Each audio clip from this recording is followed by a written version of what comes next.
আসসালামু আলাইকুম, স্বাগত জানাচ্ছি দৈনিক আর নিউজের প্রতিদিনের সংবাদ আয়োজনে। আপনাদের সাথে আছি আমি রাফিয়া দীপ্তি। রাজধানীর উত্তরায় বিমান দুর্ঘটনায় নিহতের তথ্য গোপন করা হচ্ছে বলে অভিযোগ উঠেছে। এই অভিযোগের ভিত্তিতে রাতে ঘটনাস্থল অর্থাৎ মাইলস্টোন কলেজ এলাকায় বেশ উত্তপ্ত পরিস্থিতি বিরাজ করছে।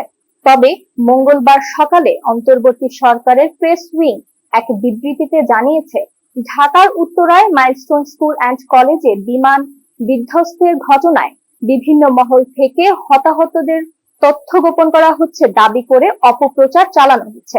আমরা অত্যন্ত দৃঢ়ভাবে জানাতে চাই যে এই মর্মান্তিক ঘটনার আহত নিহতদের সম্পূর্ণ নির্ভুল তালিকা প্রকাশের জন্য বাংলাদেশ সরকার, সেনাবাহিনী, প্রশাসন, বিদ্যালয় কর্তৃপক্ষ ও হাসপাতাল কর্তৃপক্ষ একসাথে কাজ করছে।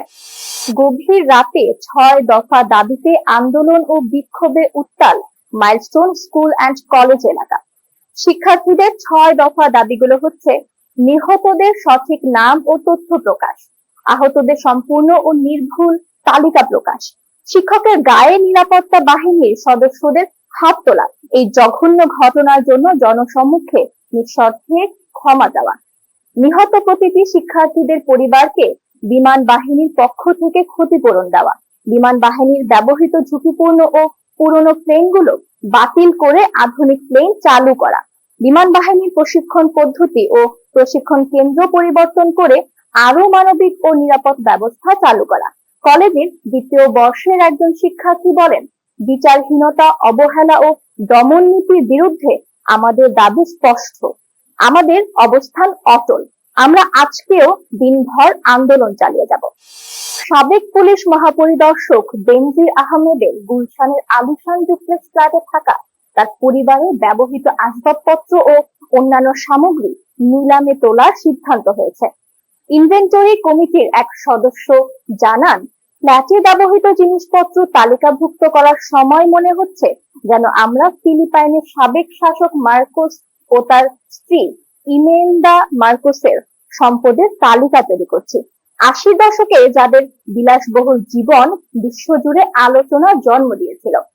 ইমেলদা মার্কোসের অসংখ্য জুতা, দামি পোশাক ও প্রসাধনী সামগ্রী, মুখরোচক গল্প তখন সারা দুনিয়ায় ছড়িয়ে পড়ে। তিনি বলেন, এ যেন বেনজির দম্পতির সঙ্গে মার্কোস দম্পতির জীবনের আশ্চর্য মিল। সোমবার আনুষ্ঠানিক এক বৈঠকে কমিটি সিদ্ধান্ত নেয় যে কয়েকদিনের মধ্যেই সংবাদপত্রে বিজ্ঞপ্তি প্রকাশের মাধ্যমে বেনজির আহমেদ ও তার পরিবারের ব্যবহৃত জিনিসপত্র নিলামে তোলা হবে। জাতীয় ঐকমত্য কমিশনের সহ সভাপতি অধ্যাপক আলী রিয়াজ বলেছেন, হাতে সময় কম, কিছু বিষয় ঐকমত্য না হলে এগোনো যাবে না, দীর্ঘ আলোচনা করার সুযোগ নেই, জুলাই সনদ তৈরিতে দ্রুত সিদ্ধান্তে আসতে হবে।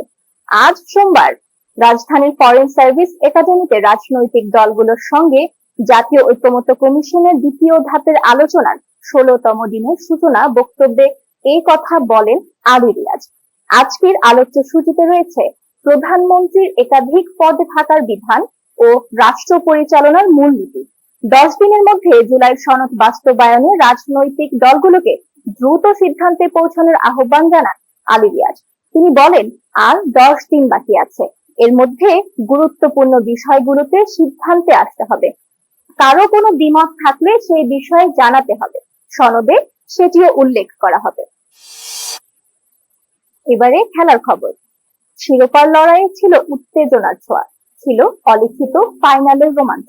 সমীকরণ ছিল সরল, ড্র করলেই চ্যাম্পিয়ন বাংলাদেশ, আর জয় পেলে শিরোপা নেপালের। কিন্তু এ দলটিকে থামানো যেন এখন অসম্ভবই হয়ে উঠেছে। বসুন্ধরা কিংস অ্যারেনায় লাল কার্ড নিষেধাজ্ঞা থেকে ফেরা সাগরিকার নৈপুণ্যে নেপালকে 4-0 গোলে উড়িয়ে দিয়ে অপরাজিত চ্যাম্পিয়ন হয়ে উঠেছে বাংলাদেশের কিশোরীরা। পরবর্তী সংবাদ দেখার আমন্ত্রণ জানিয়ে শেষ করছি। দৈনিক আর নিউজের সাথে থাকার জন্য ধন্যবাদ।